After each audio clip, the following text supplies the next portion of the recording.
시청자 여러분 안녕하십니까? 뉴스타트 2부 시작합니다. 극단적인 부동산 불안 속 청와대와 서울시의 신경전이 가열되고 있습니다.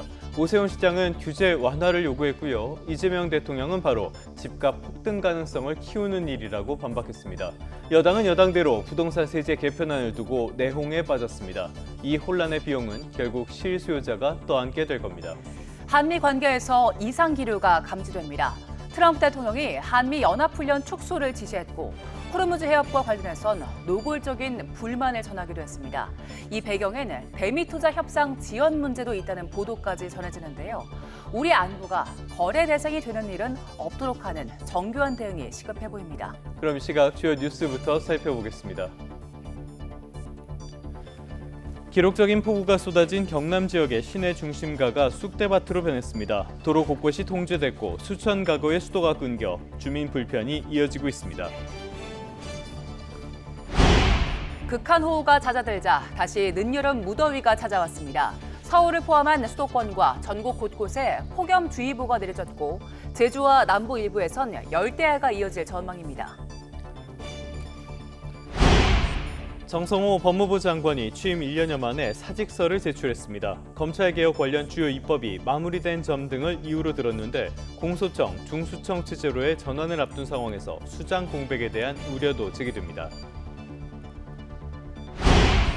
이재명 대통령이 더불어민주당 김민석 신임 당대표를 포함해 당권 경쟁을 벌였던 정청래, 손영길 의원과 만찬을 합니다. 당내 갈등을 봉합할 수 있을지 주목되는데 새 지도부 출범과 맞물려 내각 쇄신에 나설 거란 관측도 나옵니다. 트럼프 대통령의 한미연합훈련 축소 지시를 두고 파장이 이어지고 있습니다. 이란전에서 출구를 찾지 못해 동맹국에 화풀이를 하고 있고 한국이 희생양이 됐다는 분석도 나옵니다. 네, 첫 소식입니다. 며칠 전 폭우가 쓸고 지나간 경남 거제에는 처참한 흔적이 남았습니다. 일부 가게는 유리창이 깨졌고요. 도로 곳곳에는 뜯겨나간 아스팔트 조각과 쓰레기가 널브러져 있습니다. 현장에 나가 있는 취재 기자 연결합니다. 김다현 기자. 네, 경남 거제 옥포동에 나와 있습니다. 네, 지금 기자 뒤쪽으로 폭우의 흔적이 고스란히 보이는데요. 아직 이른 시간입니다. 현장 상황은 어떻습니까? 네, 지금 제가 나와 있는 거제 옥포동은 원래 거제의 최대 상권 중 하나인데요. 하지만 폭우가 휩쓸고 간 이곳의 첫인상은 자동차의 무덤이었습니다. 거리 곳곳에 침수 차량들이 어지럽게 나뒹굴고 있기 때문입니다. 지금 제 옆쪽으로 보이는 이 고급 차량도 아마 침수 피해를 입은 것으로 추정이 되는데요. 주차된 상태가 아니라 여기저기 물에 휩쓸리다가 이렇게 기울어진 상태로 놓여 있는 것으로 추정이 됩니다. 차량 주변으로는 건설 자재들이 어지럽게 널려 있고 아스팔트 바닥도 뜯어진 채 나뒹굴고 있습니다. 그런데 이 골목 안쪽으로 보면 상황이 더 심각하다는 걸 알 수가 있습니다.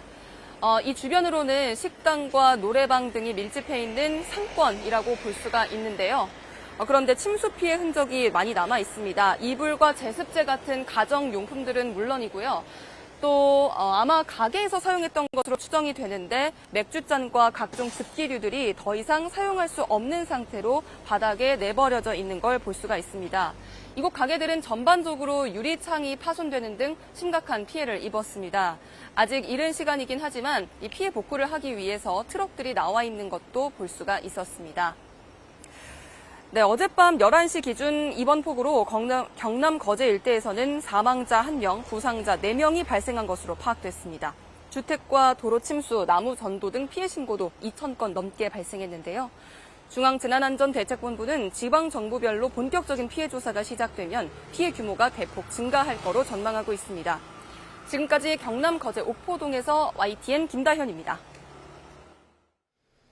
거제뿐만 아니라 인근 통영에도 사흘 동안 770mm가 넘는 폭우가 쏟아졌습니다. 이 비로 아파트 지하 주차장이 통째로 물에 잠겨 차들이 갇혔고요.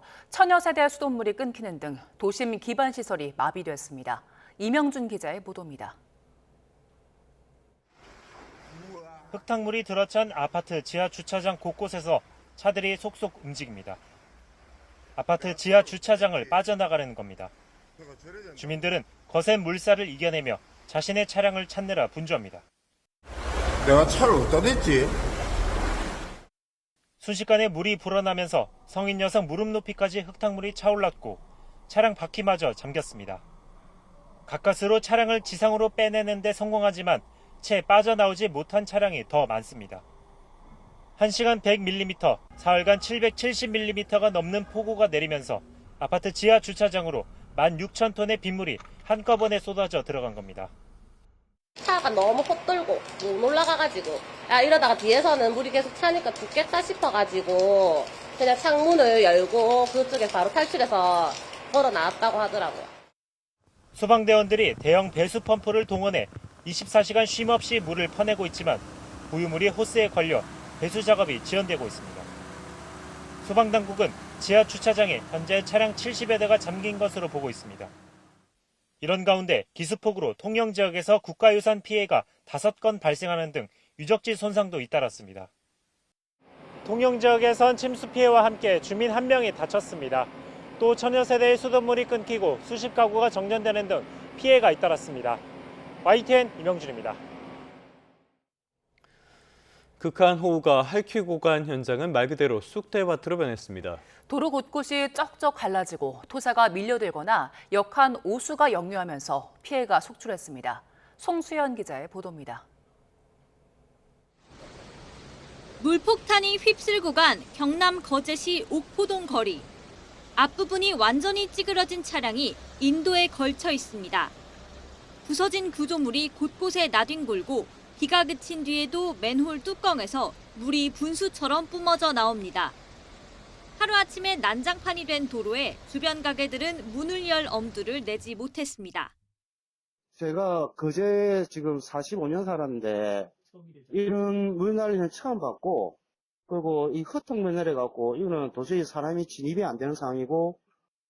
보도블록이 모조리 뜯어져 폐허가 됐습니다. 뜯겨나간 보도블록 자리는 커다란 물웅덩이로 변했습니다. 토사가 밀려오면서 인도는 물론 도로도 진흙밭으로 변했습니다. 차량도 사람도 통행에 지장이 생기면서 출근길 시민들은 큰 불편을 겪어야 했습니다. 아스팔트 도로가 논바닥 갈라지듯 쩍쩍 갈라져 있습니다. 차량 통행이 아예 불가능할 정도입니다. 도로 옆 또랑에는 자동차 한 대가 완전히 뒤집힌 채 나뒹굴고 있습니다. 기습폭우로 마을 주민들은 순식간에 오도 가도 못하는 신세가 됐습니다. 침수 피해는 거제 인근 지역에서도 심각했습니다. 경남 진주시 우체국 앞에 누런 오수가 차올라 있습니다. 한 손에 우산을 든 직원이 오수를 퍼내보지만 계란으로 바위치기입니다. 하수구가 역류하면서 오수가 역한 냄새와 함께 흘러나오면서 직원들은 업무에 큰 지장을 겪어야 했습니다. 기록적 폭우가 쏟아지던 모습이 담긴 생생한 제보 영상도 이어졌습니다. 마을 입구 오르막이 마치 불어난 하천이나 계곡을 방불케 할 정도로 거센 물살로 뒤덮였고, 교차로 한가운데가 마치 바다처럼 빗물로 가득 찬 가운데 사람들이 맨몸으로 물살을 헤치며 길을 건너는 아슬아슬한 장면도 시민 카메라에 담겼습니다. YTN 송수연입니다. 극한 폭염 뒤 극한 가뭄에 극한 호우가 이어졌죠. 이 호우가 끝나자 찜통 더위가 다시 찾아왔습니다. 절기처서가 코앞이지만 올해도 더위가 꺾이는 이른바 처서매직은 기대하기 어려워 보입니다. 정혜영 기자의 보도입니다. 극한 호우가 잦아들자 다시 늦여름 무더위가 찾아왔습니다. 비가 그친 뒤 습도가 높아진 상태에서 낮 기온까지 크게 치솟자 기상청은 서울 등 수도권을 비롯한 내륙 곳곳에 다시 폭염주의보를 발효했습니다. 이번 무더위는 절기상 처서인 오는 23일을 지나 이달 하순까지 길게 이어질 전망입니다. 더위가 꺾인다는 이른바 처서매직을 올해도 기대하기 어려운 겁니다. 지난해 처서에도 서울은 아침 최저기온이 27.4도로 처서일 기준 역대 최고를 기록했고 한낮 기온도 33도에 육박했습니다. 이 같은 늦더위가 길게 이어지는 경향은 최근 더욱 뚜렷해지고 있습니다. 과거 30년간 처서일의 전국 기온 통계를 보면 아침 저녁 기온이 내려가고 한낮 기온도 30도 아래로 떨어지는 경향을 보였습니다. 하지만 최근 10년 사이 서울을 기준으로 보면 33도에 육박하는 낮더위와 4차례의 열대야가 나타나기도 하였습니다. 기상청은 호우를 유발했던 기압계가 물러난 뒤 다시 덥고 습한 고기압 영향권에 들면서 당분간 33도 안팎의 더위가 지속하겠다고 밝혔습니다. 또 제주도와 남부 일부 지역에서는 밤사이 최저 기온이 25도를 웃도는 열대야가 이어질 가능성이 큽니다. 폭염특보가 더 확대하거나 밤 더위가 길어질 가능성이 큰 만큼 온열 질환 등 건강관리에 각별한 주의가 필요합니다. YTN 정혜윤입니다. 다음 소식입니다. 트럼프 대통령이 한미연합훈련 축소를 지시하면서 오는 27일까지로 예정된 훈련이 대폭 축소될 것으로 보입니다. 훈련은 물론이고 전작권 전환 평가에도 차질이 불가피해 보입니다. 김혜은 기자입니다. 트럼프 미국 대통령의 한미연합훈련 축소 지시 이후 미국 측은 곧바로 축소 방안을 논의해왔습니다. 브런슨 주한미군 사령관은 한미연합훈련 이틀째 예정된 일정을 취소하고 국방부 청사를 깜짝 방문했습니다. 안규백 국방부 장관과 훈련 일정 축소를 논의한 걸로 알려졌는데 이번 UFS 일정 가운데 14건으로 예정된 대대급 이상 야외 실기동 훈련이 대폭 축소될 것으로 보입니다. 한미가 통합훈련이 아닌 각자 진행하는 등 수위를 조절하는 방안도 거론됩니다. 다음 주 27일까지로 예정된 훈련을 이번 주에 종료하는 방안도 검토되는 걸로 전해졌습니다. 이에 따라 전면전을 가정한 실전 연합훈련에 차질이 불가피해졌습니다. 특히 이번 한미훈련에서 주목된 점은 전작권 전환을 앞둔 한미 공동평가.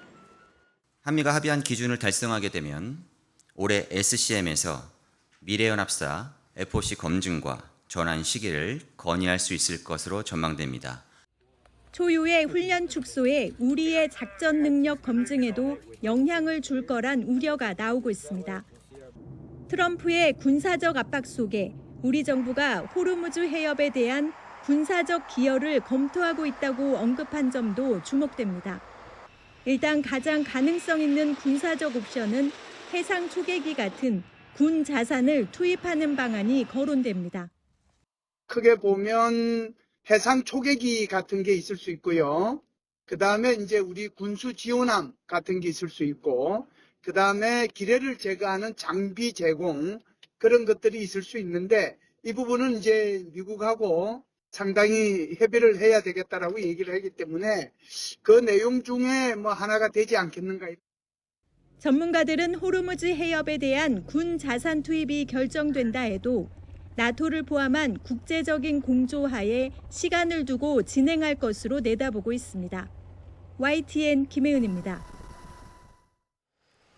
이런 지시의 배경에는 트럼프 대통령의 화풀이, 그러니까 이란 전쟁의 출구를 찾을 수 없는 상황에서 우리가 희생양이 됐다는 분석이 나옵니다. 미국 하원의 여야 지도부의 반응도 엇갈렸습니다. 워싱턴으로 가보겠습니다. 홍상희 특파원.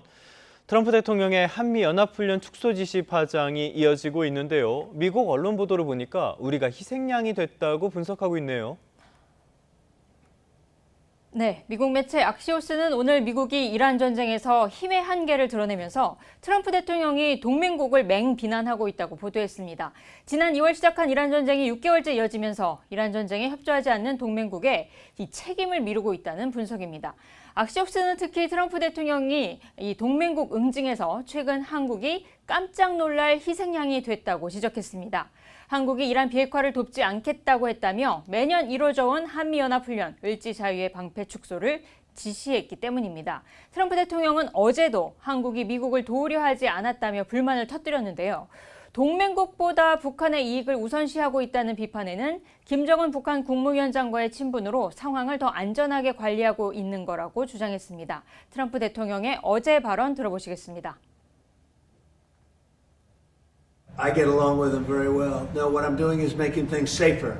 We can't go around and protect all of these countries, especially when they're not there to help us. 악시오스는 또 트럼프 대통령의 한미연합 훈련 축소와 함께 이 태평양에 배치됐던 미 해군 항공모함이 중동으로 이동하면서 태평양 안보 공백이 현실화되고 있다고 지적했습니다. 미 해군 조지 워싱턴 항모 강습단은 이 승조원의 투신 시도가 일어난 링컨함과의 교대를 위해 중동으로 향하고 있기 때문에 태평양에서 미 해군 항모가 없는 상황이 벌어지고 있는 겁니다.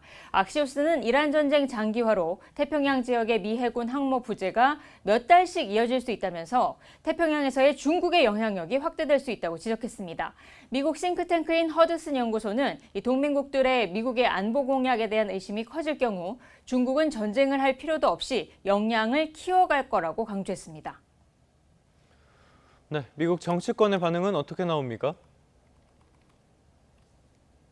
네, 미 연방하원 외교위원회 동아시아 태평양 소위원회 여야 지도부 반응이 엇갈리고 있습니다. 이 동아태 소위 위원장이자 공화당 소속인 영김 하원 의원은 먼저 한미동맹과 합동안보훈련은 지역 안정과 적대 세력 억제에 필수라고 밝혔습니다. 그러면서도 한국 정부의 미국 기업과 시민에 대한 대우 등에 대해 우려를 하고 있다면서 이재명 대통령이 미국을 중요한 동맹으로 대우할 것을 촉구한다고 강조했습니다. 이번 한미훈련 축소 배경으로 트럼프 대통령이 지목한 이란 전쟁 비협조뿐 아니라 미국 기업에 대한 대우 문제를 제기하고 있는 겁니다. 최근 미 국무부 차관보가 밝힌 것과 마찬가지로 쿠팡 등 미국 기업이 한국 정부로부터 차별을 받고 있다는 주장을 거듭 강조한 겁니다.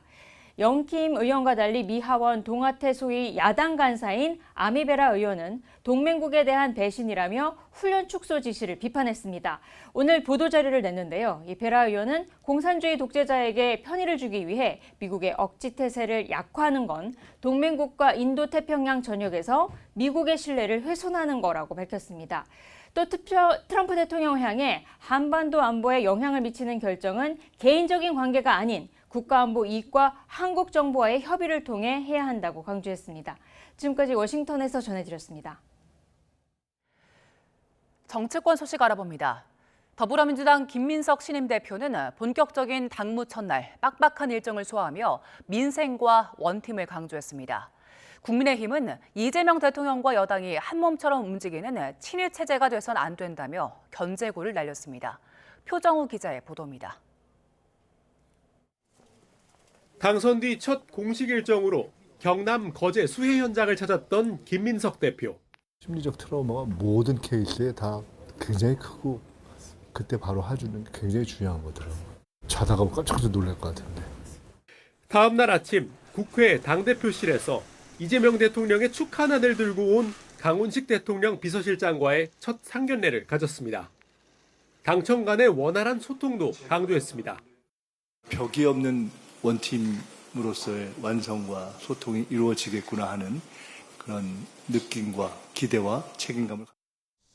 이어 새 지도부와 현충원을 찾은 김 대표는 민주당이 대한민국 황금시대의 기관차가 되겠다고 적었습니다. 곧바로 향한 곳은 김대중 전 대통령의 묘역이었습니다. 서거 17주기 추모식에선 자신을 김 전 대통령의 막내 비서실장이라고 소개하며 정치적 뿌리를 거듭 강조했습니다. 대통령님의 막내 비서실장인 대통령님 뒤를 이어 민주당 당대표가 되어 인사드립니다. 이어 백범 김구 선생 등 독립운동가들이 잠든 효창공원 임정요인 묘역을 참배했고 광주로 이동해 5.18 민주묘지도 찾았습니다. 공식 당무 첫날 일하는 집권여당 대표를 강조하며 정치적 뿌리도 부각하려는 행보로 풀이됩니다. 국민의힘은 곧바로 견제에 나섰습니다. 대통령을 엄호하는 대표가 아닌 잘못된 국정에 쓴소리하는 대표가 돼야 한다고 목소리를 높였습니다. 김민석 신임 당대표 역시 전당대회 기간 중 승리를 위해 내걸었던 조희대 대법원장 탄핵과 이재명 대통령 공소 취소를 포기하길 바랍니다. 이런 가운데 김 대표는 신임 사무총장에 당 정책위의장과 환경부 장관을 지낸 한정혜 의원을, 정책위의장엔 삼선의 권칠승 의원을 임명했습니다. 김민석 신임 대표의 첫 일성은 일단 민생과 원팀으로 요약됩니다. 첫 공개 최고위원회는 부산에서 열기로 했는데 노무현 전 대통령 묘역 참배와 문재인 전 대통령 예방도 예고했습니다. YTN 표정호입니다. 이재명 대통령이 오늘 민주당 김민석 신임 당대표를 포함해 당권 경쟁을 벌였던 정청래, 송영길 의원과 만찬을 합니다. 당내 갈등을 봉합할 수 있을지 주목되는데 새 지도부 출범과 맞물려 분위기 전환을 위한 내각 쇄신에 나설 거란 관측도 나옵니다. 정인용 기자입니다.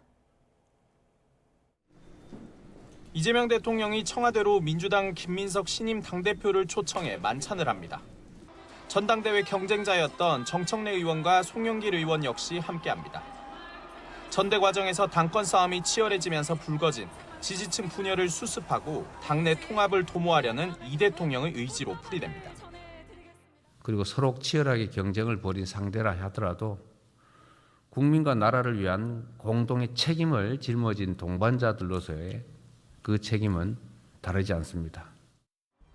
만찬을 계기로 당내 갈등이 해소될지는 물론 당청 간 어떤 현안이 논의될지도 주목되는데 새 여당 지도부 출범과 맞물려 분위기 쇄신을 위한 이재명 정부 2기 개각도 본격화할 걸로 보입니다. 당장 정성호 법무부 장관이 공식적으로 사직서를 제출하면서 후속 인사가 불가피해졌습니다. 건강상의 이유로 면직 요청을 해왔습니다. 후속 인사 등의 조치가 이루어질 때까지 맡은 바 역할을 다해 줄 것을 당부드렸습니다.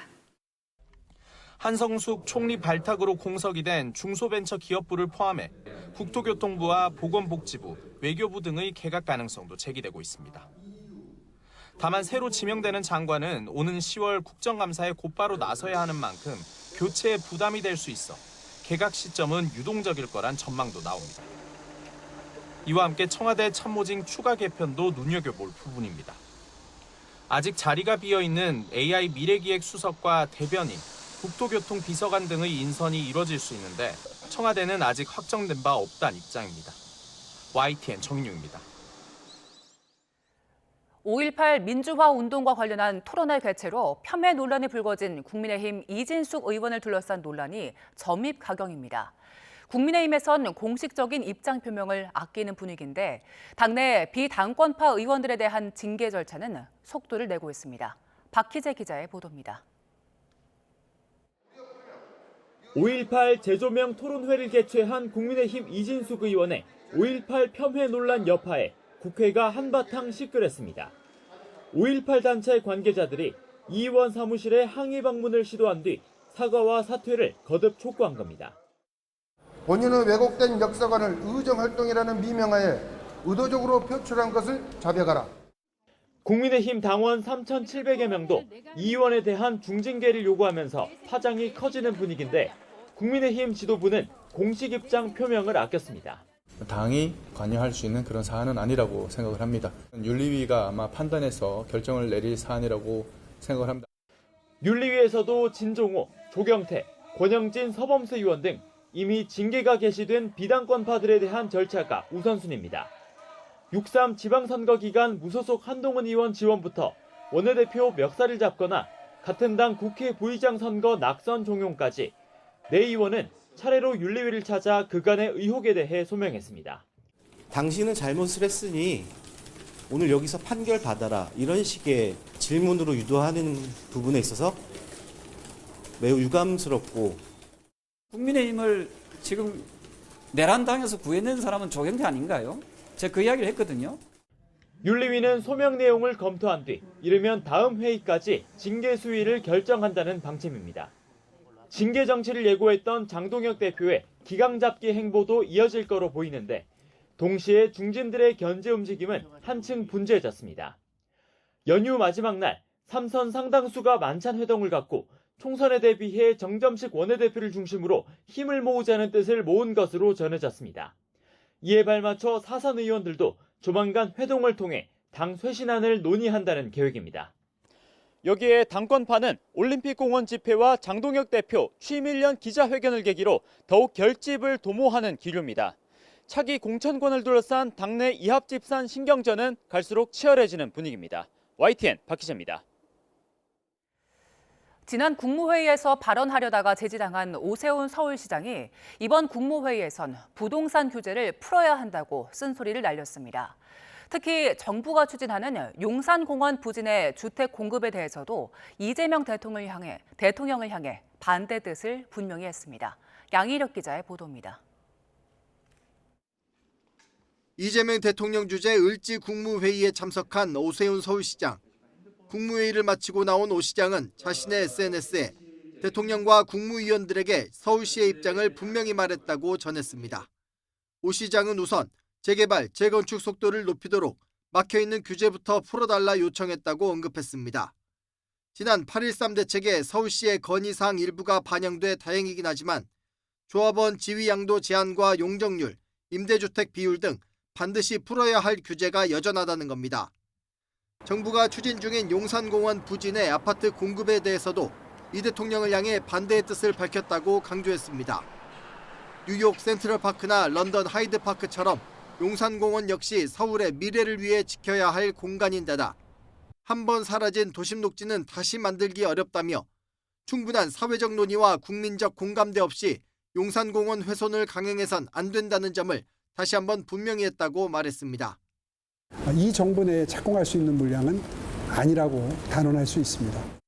수년 뒤에 이루어질 일을 이 정부에서 법까지 바꾸어가면서 아파트 부지로 바꾸겠다는 계획은 정말 최대한 자제돼야 될 정책적 접근이다. 다만 오 시장은 정부의 용산공원 내 주택 공급 방침에 관해 확인할 필요가 있다고 선을 그으면서 오는 20일 김윤덕 국토교통부 장관을 만나 계획을 들어본 뒤 서울시 입장을 구체화하겠다고 덧붙였습니다. YTN 양일혁입니다. 이재명 대통령은 부동산 관련 규제 완화를 요구하는 오세훈 서울시장을 향해 공급을 늘리자는 것이지 집값을 폭등시킬 가능성을 높여서는 안 된다고 말했습니다. 강유정 청와대 수석 대변인은 어제 비공개 국무회의에 참석한 오 시장이 용적률 규제와 조합원 지위 양도 제한, 임대주택 비율 등의 완화를 언급하자 이 대통령이 이같이 답했다고 전했습니다. 해당 발언은 이 대통령이 오 시장에게 대규모 재개발과 재건축 등 정비 사업과 소규모 개별 건축에 대한 인허가 소관이 어디인지와 민간 공급 확대를 위한 규제 완화 방안이 있는지를 묻는 과정에서 나왔습니다. 그러면서 정책에 대한 정당한 지적은 수용하는 유연성을 갖되 정책을 흔들려는 시도에 휘둘려서는 안 된다고 강조했습니다. 네, 이번엔 사건 사고 소식입니다. 경남 지역의 고등학교에서 여학생 얼굴을 이용한 성적인 합성물이 제작돼 이게 공유까지 됐습니다. 알고 보니 같은 학교 학생이 벌인 일이었습니다. 30명에 가까운 여학생이 범행 대상이 됐을 정도로 피해가 심각한데요. 경찰이 수사에 들어갔습니다. 이명준 기자의 단독 보도입니다. 경남 지역에 사는 40대 남성은 최근 고등학생 딸에게서 당황스러운 말을 들었습니다. 학교에서 누군가 여학생 얼굴로 성적 합성물을 만들었는데 딸도 피해자 가운데 한 명이라는 사실입니다. 애로부터 들었습니다. 애로부터 들었고 자기 사진을 본 적이 없으니까 지금 내 피해가 얼마 정도고 이 페이크 어떻게 합성되는지 모를 때라서. 만든 사람은 딸과 같은 학교에 다니는 A군. 지난 3월에서 4월에 또래 여학생이 소셜미디어에 올린 사진으로 성적 합성물을 만들어 친구들에게 공유하기까지 했습니다. 현재까지 학교가 확인한 피해 학생은 30명 가까이 됩니다.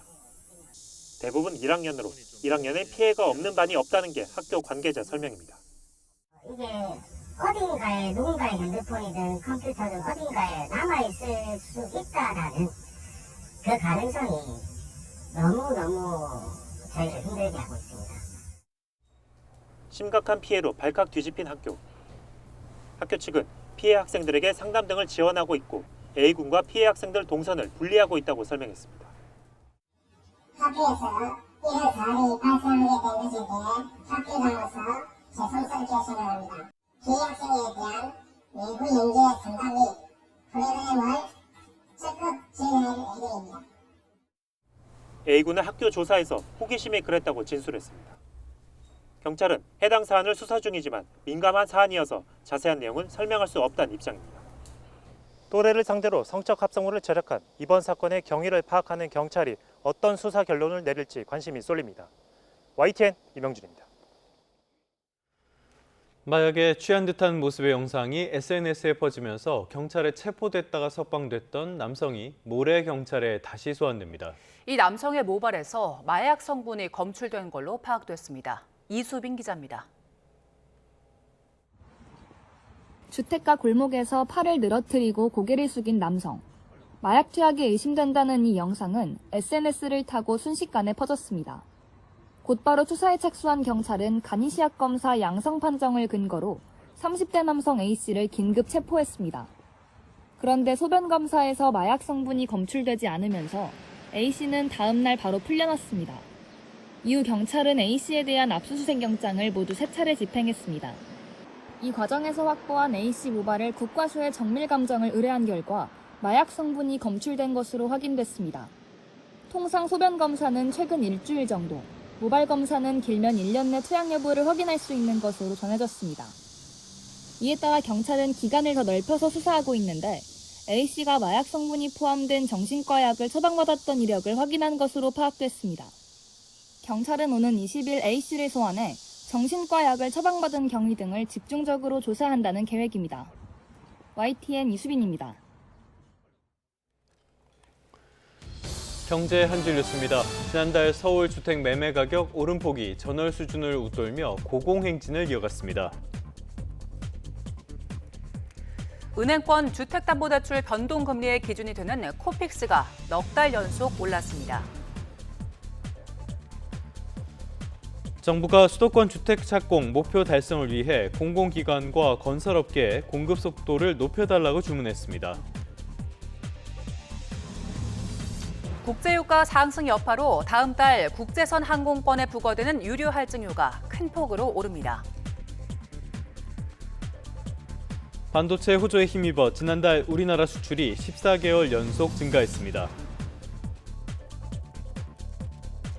홈플러스가 재개장 이후 닷새 동안 437억 원의 매출을 올렸다고 밝혔습니다. 지금까지 경제 한 줄 뉴스였습니다.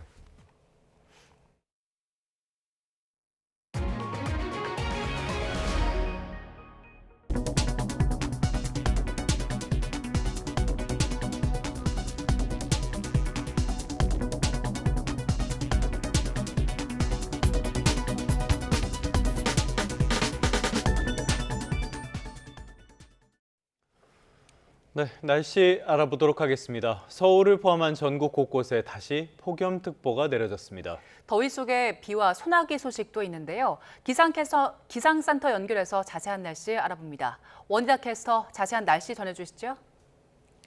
네, 늦더위가 다시 고개를 들면서 폭염특보가 확대했습니다. 현재 서울을 비롯한 전국 곳곳에 폭염주의보가 내려져 있고요. 오늘 이들적을 중심으로 최고 체감온도가 33도 이상 크게 오르겠습니다. 비와 소나기 소식도 나와 있습니다. 현재 호남 지방을 중심으로 비구름이 지나고 있는 모습인데요. 전남 지방은 오전까지, 그 밖에 남부 지방은 아침까지 5에서 40mm 정도의 비가 내린 뒤 그치겠습니다. 또 대기가 불안정해지면서 한때 전국 내륙에 5에서 최대 60mm의 요란한 소나기가 지나겠습니다. 남해안을 중심으로 지반이 약해져 있는 만큼 산사태 등 추가 피해 없도록 주의해야겠습니다. 자세한 지역별 기온입니다. 현재 강릉의 기온 26.6도, 제주 26.8도로 다시 열대야가 나타나고 있습니다. 한낮에는 서울 32도, 광주 33도, 대구 32도로 예상되고요. 수해 복구가 한창인 거제는 31도까지 오르겠습니다. 날씨였습니다.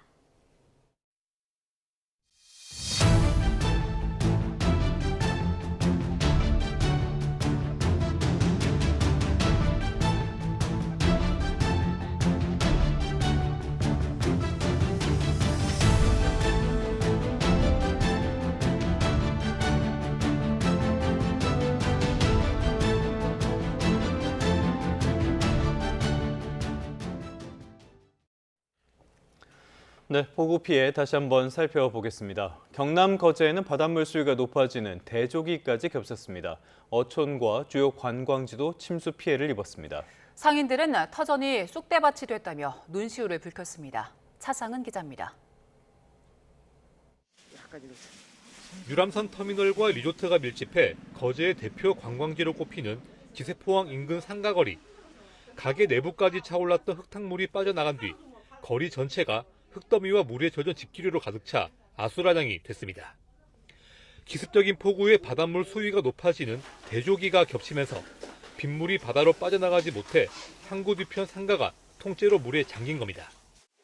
문을 여니까 안에 물이 다 차 있고 집기류들이 다 떠다니고 있고 이제 뭐 제품들이 막 다 흘러나가고 이런 상황이었어요. 인근 회진 마을도 상황은 마찬가지. 빗물이 미쳐 빠져나가지 못해 방안까지 물에 차올랐고 주민들은 어르신들을 업고 급하게 탈출해야 했습니다. 지난 2017년 폭우에 이어 또다시 터전이 쏙대밭이 된 주민들은 허탈감을 감추지 못했습니다. 만조가 물이 빠지기 전에 지금 물이 차기 시작해요. 그러니까 물하고 같이 치다 보니까 다른 동네 산비탈에서 그 물 쪽을 흘러가야 될 게 못 올라가다 보니까 하수구가 터져가지고. 산사태 피해도 잇따랐습니다. 옥포동의 한 아파트 뒤편 경사면에서 토사가 쏟아져 내려 아파트 1, 2층을 덮쳤고 이 과정에서 1명이 숨지고 2명이 다쳤습니다. 추가 산사태 우려로 200여 명의 주민이 인근 학교로 대피했는데 긴급 안전진단 결과 토사가 밀려들지 않은 동의 안전에는 큰 이상이 없는 것으로 나타났습니다. 주민들이 갑자기 이렇게 일을 당하고 보니까 불편하고 이런 걸 지금 느끼기 전에 전부 다 당황을 해가지고 뭐가 뭔지 지금. 국가소방동원령이 발령돼 군과 경찰, 소방인력이 총동원돼 응급 복구에 나섰지만 물 빠짐이 느리고 토사량이 많아 복구는 난항을 겪고 있습니다. 사상 초유의 기습폭우에 대조기 해일 악재까지 겹치면서 터전을 잃은 거제 지역 주민과 상인들의 한숨은 깊어지고 있습니다. YTN 최상입니다. 200년 만에 기록적인 폭우가 쏟아진 경남 거제시는 도심 전체가 쑥대밭으로 변했습니다.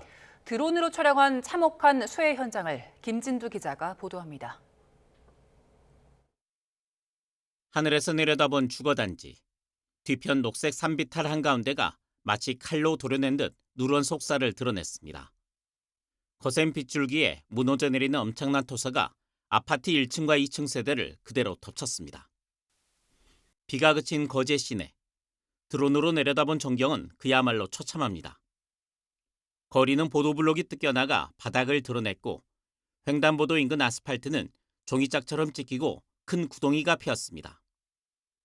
1층 상가들은 유리가 산산조각이나 내부가 훤히 들여다보이고 가게 앞은 쓸려 내려온 토사와 파편이 산더미처럼 쌓여 사람들의 발길을 가로막습니다.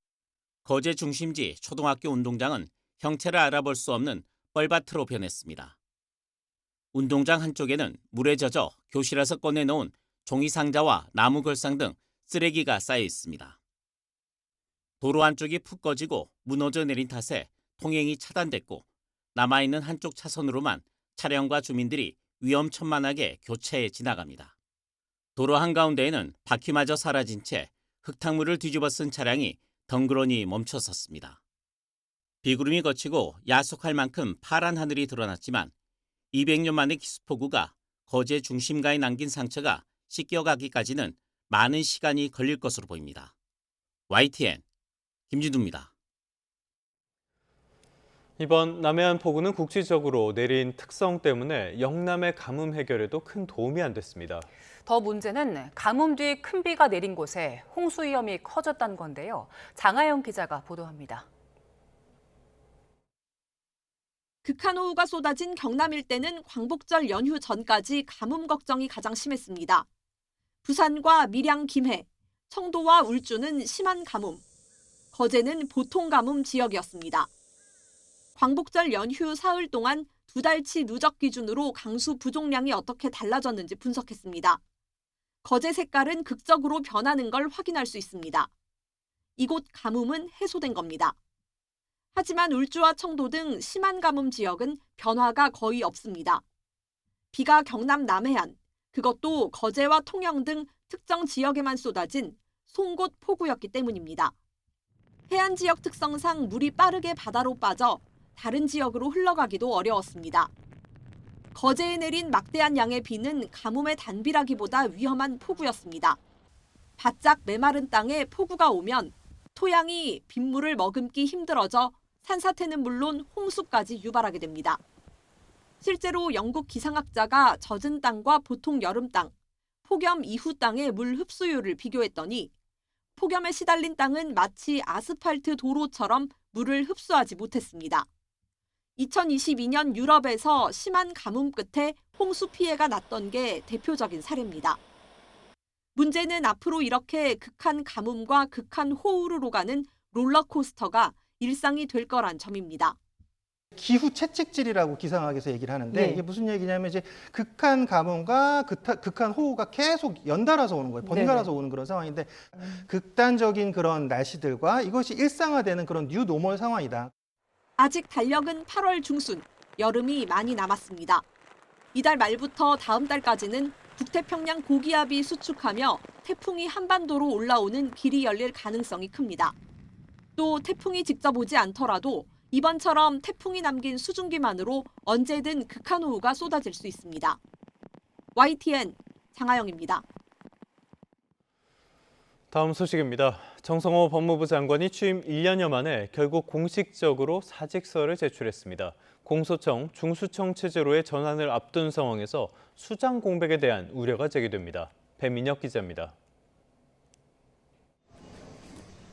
검사 보안 수사권 폐지에 여러 차례 우려를 나타냈던 정성호 법무부 장관이 사직서를 냈습니다.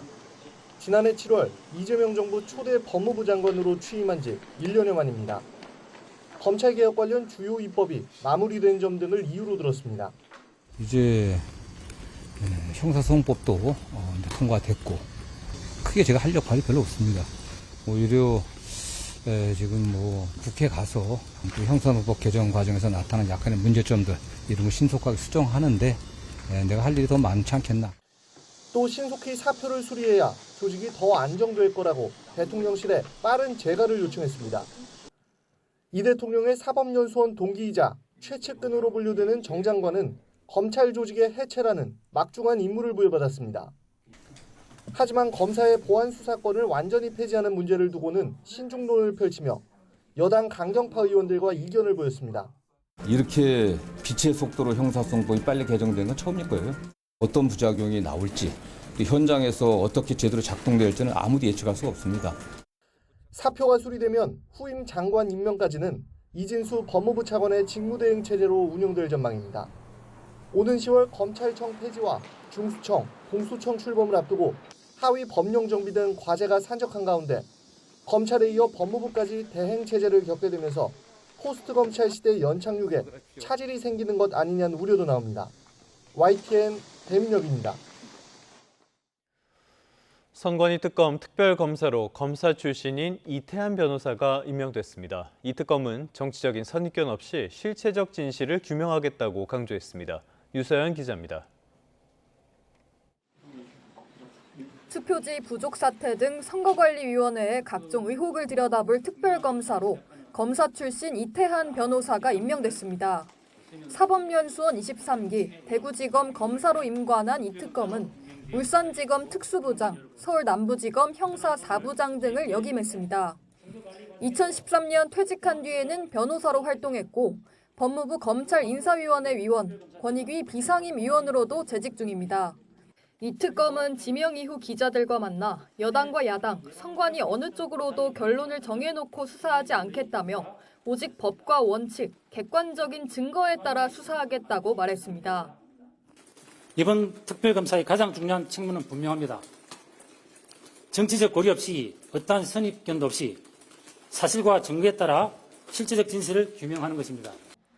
선관위 특검은 앞으로 최대 20일의 준비 기간을 거칩니다. 이 기간 5명의 특검보 인선과 사무실 마련 등의 작업이 이루어지고 2차례 연장을 거쳐 최장 150일 동안 수사할 수 있습니다. 선관위 특검법에는 투표지 부족 사태는 물론 투표율 조작과 외유성 출장 의혹 등 모두 12가지 항목이 수사 대상으로 규정됐습니다. 지난 6월 출범한 검경 합수본이 압수수색과 관련자 조사 등을 이어왔던 만큼 이를 넘겨받은 특검팀이 윗선 규명에 얼마나 속도를 낼지 관심입니다. YTN 유서연입니다. 조희대 대법원장이 손봉기 대구지법 부장판사와 김성수 서울고법 부장판사를 신임 대법관으로 임명 제청했습니다. 이 대통령의 임명 동의안 국회 제출과 청문회를 거치면 반년 가까이 이어진 대법관 공백 사태가 해소될 것으로 보입니다. 신규혜 기자입니다. 조희대 대법원장이 손봉기 대구지방법원 부장판사와 김성수 서울고등법원 부장판사를 새 대법관으로 이재명 대통령에게 임명 제청했습니다.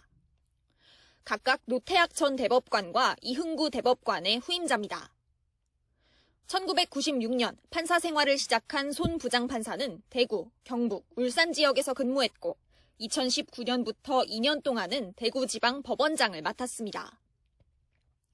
김 부장판사는 1998년 광주지법에서 근무를 시작해 법원행정처 윤리감사심의관, 청주지법 수석부장판사, 사법연수원 수석교수 등을 역임했습니다. 대법원은 각계에서 보낸 다양한 의견과 후보자들의 자질 등을 고려했다고 임명제청 취지를 설명했습니다. 이번 임명제청은 지난 1월 노 전 대법관의 후임 후보 4명이 추천된 지 7달, 노 전 대법관이 후임 없이 퇴임하고 5개월여 만입니다. 대법관 공백이 길어지고 다음 달 이흥구 대법관까지 퇴임을 앞두며 우려가 커지자 조 대법원장이 직접 사과의 뜻을 밝히기도 했습니다. 지난번에 좋은 추천을 해주셨는데 아직 마무리를 지지 못해서 너무 죄송합니다. 앞으로 합쳐서 다 열심히 잘 해보겠습니다. 대법관 연쇄 공백이 우려된 상황에서 이번 임명제청으로 공은 청와대로 넘어갔습니다. 이 대통령이 임명 동의안을 국회에 제출하면 인사청문회 등 인선 절차가 본격적으로 시작됩니다. YTN 신기입니다. 8월 19일 수요일, 오늘의 주요 일정 살펴보겠습니다. 더불어민주당 김민석 대표를 비롯한 신임 당 지도부가 부산을 방문해 첫 공개 최고위원회를 엽니다. 김 대표는 오늘 부산에서 전재수 부산시장을 면담한 뒤 시당에서 현장 최고위원회 회의를 열고 부산 지역 주요 현안 사업 등에 대해 논의를 진행할 예정입니다. 더불어민주당과 정부가 국회에서 당정협의회를 열고 부동산 공급 대책 등을 논의합니다. 민주당 국토위원들은 오늘 상임위원회 전체 회의를 열기 전 당정협의회에서 정부로부터 부동산 공급 대책과 전세 사기 피해 규모 등에 대한 보고를 받은 뒤 입법 등 후속 조치를 협의할 예정입니다. 국민의힘 정점식 원내대표가 오늘 대구 사저를 방문해 박근혜 전 대통령을 예방합니다. 국민의힘은 정 원내대표가 당 소속 의원들을 대표해 지난 6.3 지방선거 당시 박 전 대통령이 당을 위해 기울인 헌신과 노력에 깊은 감사의 뜻을 전할 계획이라고 설명했습니다. 한중 외교장관이 오늘 서울에서 만나 북한 문제 등을 포함해 양국 간 현안을 논의합니다. 조현 외교부 장관이 특히 남북관계 복원을 위한 중국의 적극적인 역할을 주문할 것으로 보이는데 지난달 방북해 김정은 북한 국무위원장을 만난 왕이 부장이 어떤 반응을 내놓을지 주목됩니다. 국회 외교통일위원회는 오늘 외교부와 통일부 등을 상대로 업무보고와 결산심사를 진행합니다. 오늘 전체 회의에선 미국이 한미 관세 협상 관련 조인트 팩트시트 이행을 압박하는 상황 속에 조현 외교부 장관 등을 대상으로 관련 질문이 집중될 것으로 보입니다.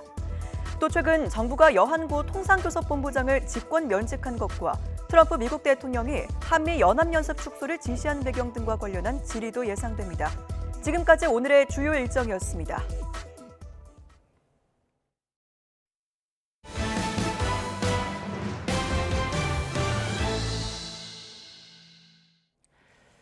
트럼프 대통령은 이란과 진행 중인 협의나 대화는 없고 예정된 것도 없다면서 호르무즈 해협을 미국 영토로 표기한 지도 이미지를 공개했습니다.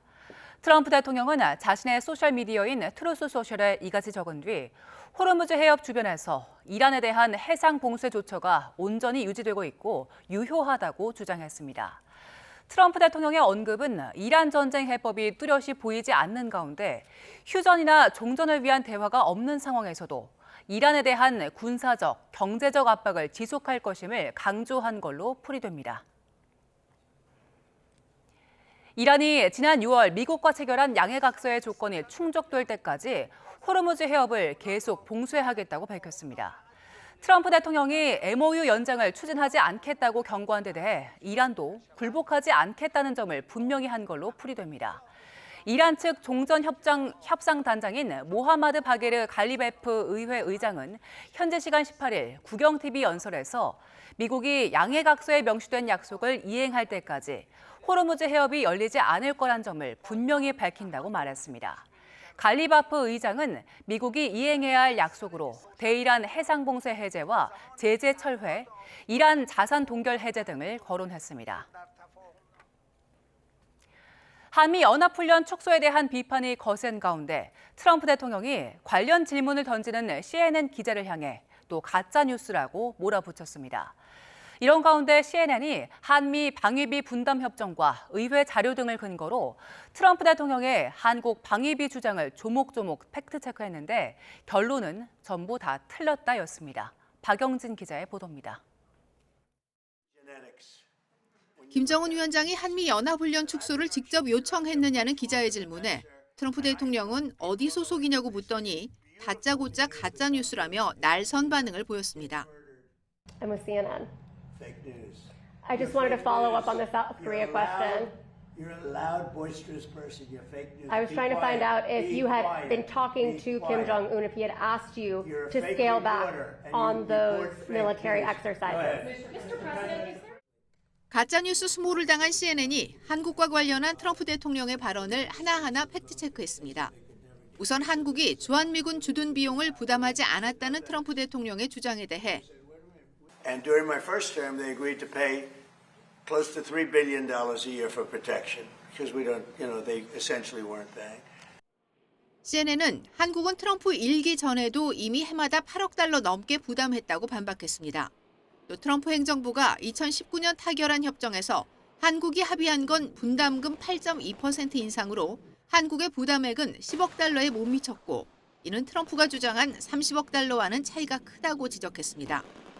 한국이 이후 2년간 추가 인상을 합의했다는 것도 사실이 아니라고 짚었습니다.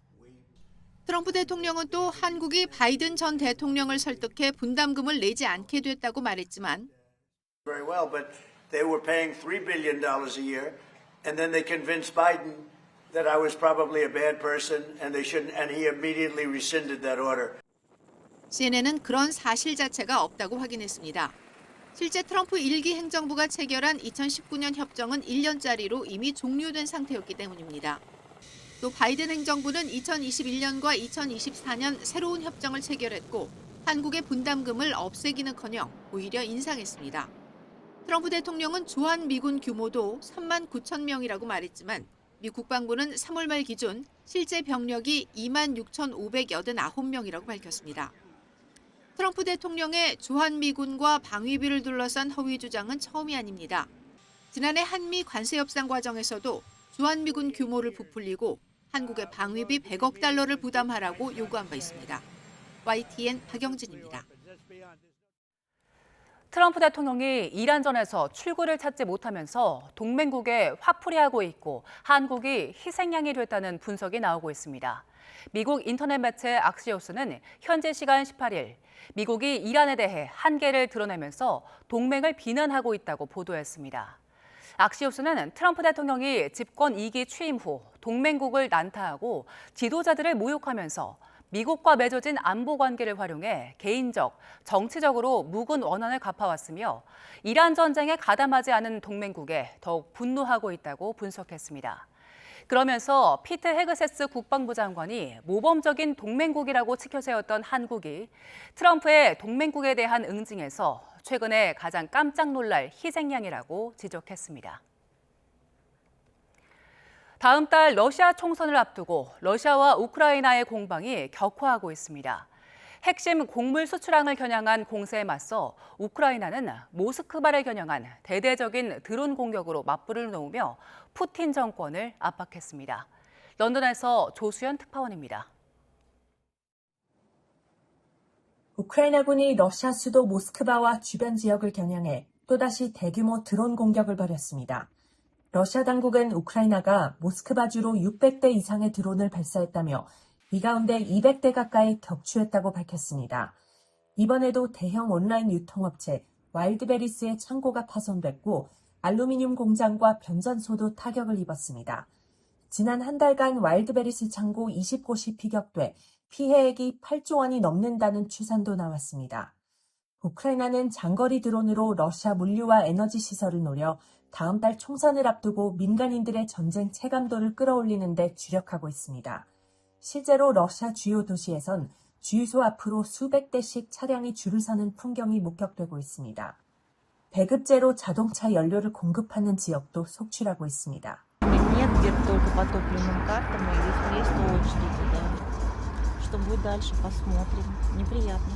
이에 맞서 러시아는 패트리엇 요격미사일이 떨어진 우크라이나 방공망의 허점을 노려 탄도미사일과 유도 활공폭탄을 동원한 공격을 늘리고 있습니다.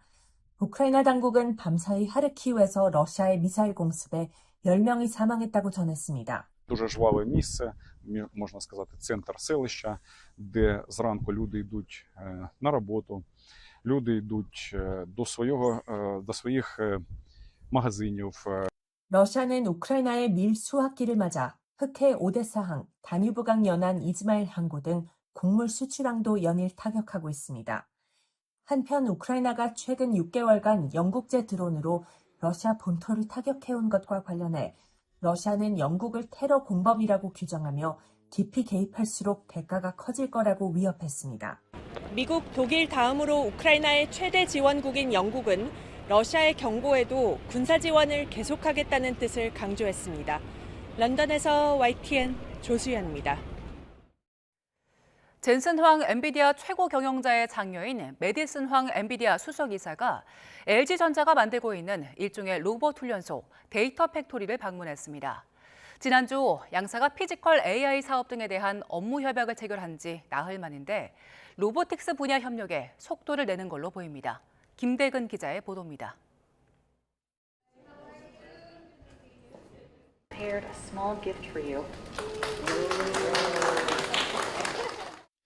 LG 휴머노이드 로봇 클로이드가 메디슨 황 엔비디아 수석이사에게 꽃다발을 전달하며 환영합니다. 황 수석이사는 어메이징 LG라고 사인을 남기며 화답합니다. 젠슨 황 엔비디아 최고 경영자의 장녀인 황 수석이사가 서울 서초구에 LG전자가 만들고 있는 데이터 팩토리를 방문했습니다. 로봇들이 임무를 수행하고 관련 데이터를 수집하는 일종의 훈련소입니다. 이곳에서 황 수석이사는 로봇들이 청소하거나 물건을 옮기고 부품을 조립하는 모습을 살펴봤습니다. 로봇 훈련은 가정이나 LG 클로이드가 투입되는 미국 타네시 세탁기 공장의 공정을 본뜬 환경에서 진행됐습니다. 여기에는 엔비디아의 로보틱스 개발 플랫폼 등 피지컬 AI 기술이 활용됐습니다. LG의 로봇과 엔비디아의 AI를 결합한 겁니다. LG전자는 이곳에서 연내 총 10만 시간, 횟수로 12년치 학습 데이터를 확보한다는 계획입니다. 수십 년간 LG전자가 현장에서 확보한 고품질 데이터와 엔비디아 솔루션을 결합을 통해서 세계 최고 수준의 데이터 선순환 체계를 완성할 것입니다. 황 수석이사의 방문을 통해 두 기업은 피지컬 AI 협업 방향과 시너지 창출 방안을 논의했습니다. 지난주 구광모 LG그룹 회장과 젠슨 황 엔비디아 최고 경영자가 피지컬 AI 등 3대 전략사업 업무 협약을 체결한 지 나흘 만에 이뤄진 만남입니다.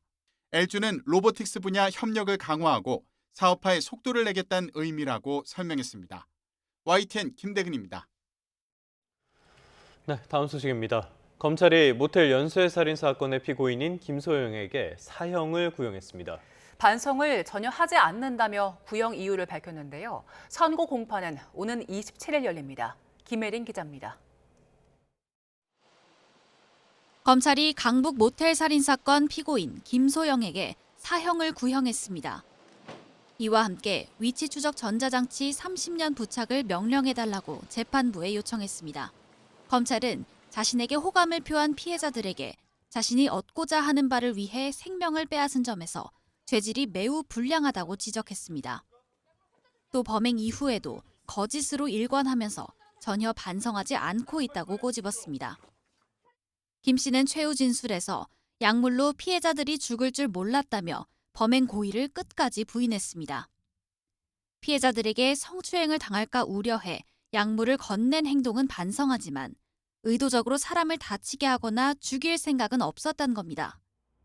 그러면서도 피해자와 유가족에게 죄송하다는 말을 건네며 고개 숙이기도 했습니다.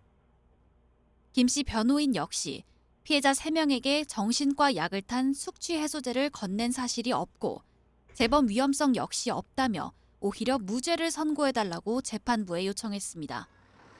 하지만 피해자 측은 구형에 앞서 김 씨 측이 성범죄 피해를 주장하는 것 자체가 모멸적이라고 강도 높게 비판했습니다. 김 씨는 지난해 12월부터 지난 2월까지 20대 남성 3명에게 향정신성 약물을 섞어 만든 음료를 건네 2명을 살해하고 1명은 의식을 잃게 한 혐의로 구속 기소됐습니다.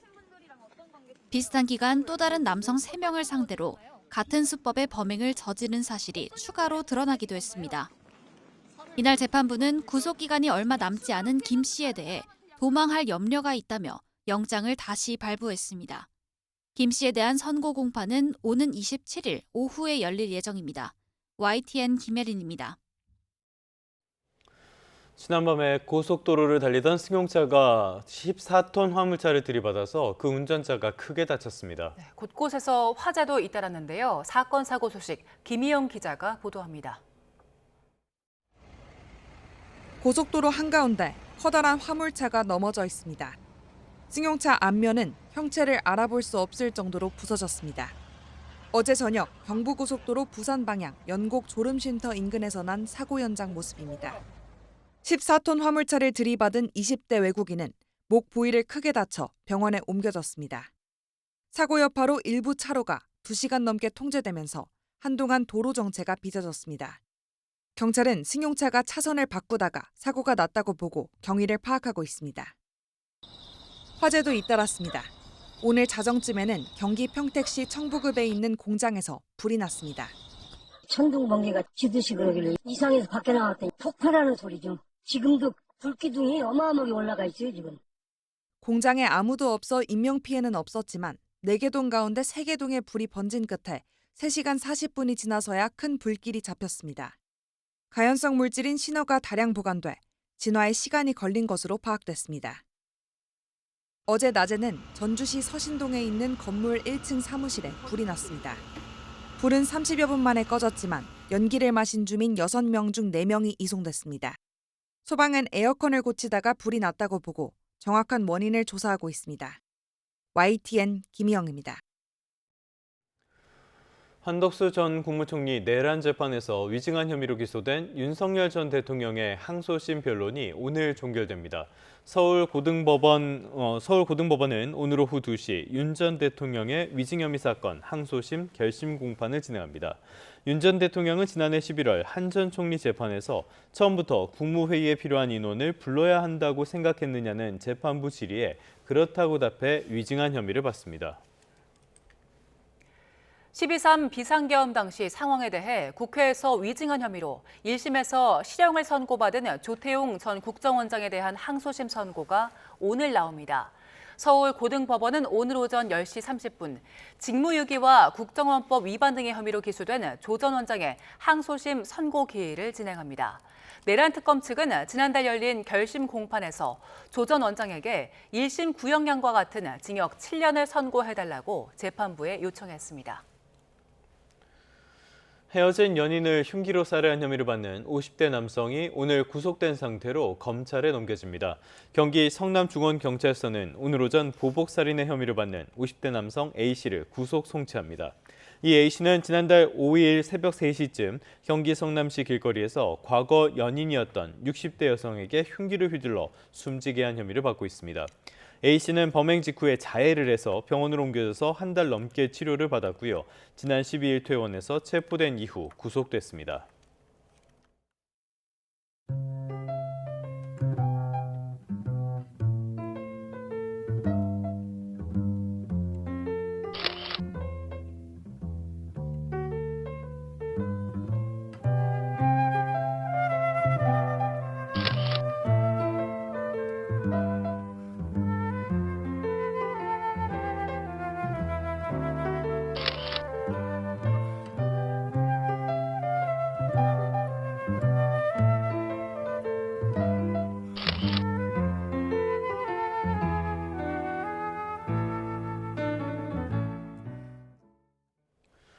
네, 끝으로 날씨 소식 알아보겠습니다. YTN 야외 스튜디오 연결합니다. 원희다 캐스터. 네, 서울 상암동에 나와 있습니다. 네, 극한이라는 말이 여러 차례 붙는 날씨가 지났는데요. 이제는 날이 또 다시 더워지는 것 같네요. 네, 그렇습니다. 늦더위가 나타나면서 다시 서울을 비롯한 전국 곳곳에 폭염주의보가 내려졌습니다. 우선 현재 서울의 체감온도는 26.8도로 열대야 수준을 보이고 있는데요. 한낮에는 기온이 32도까지 크게 오르겠고 체감온도는 이보다 조금 더 높아 예년보다 더운 날씨가 이어지겠습니다. 더위 속 오늘 비와 소나기 소식도 있습니다.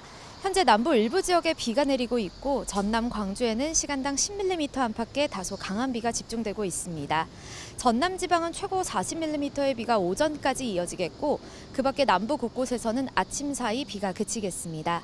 또 대기 불안정으로 인해 내륙에는 한때 벼락과 돌풍을 동반한 요란한 소나기가 지나겠는데요.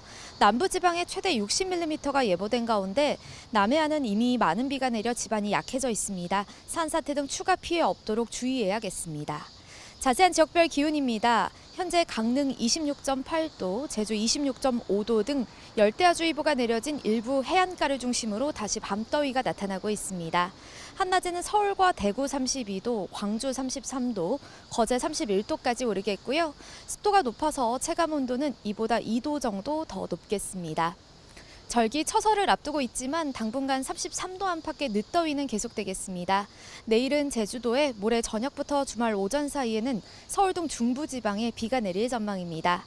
수해 복구가 한창인 경남 통영에도 폭염주의보가 발효 중입니다. 야외에서 작업하시는 분들은 온열 질환이 우려되는 만큼 물을 자주 드시고 수시로 휴식을 취하시는 게 중요하겠습니다.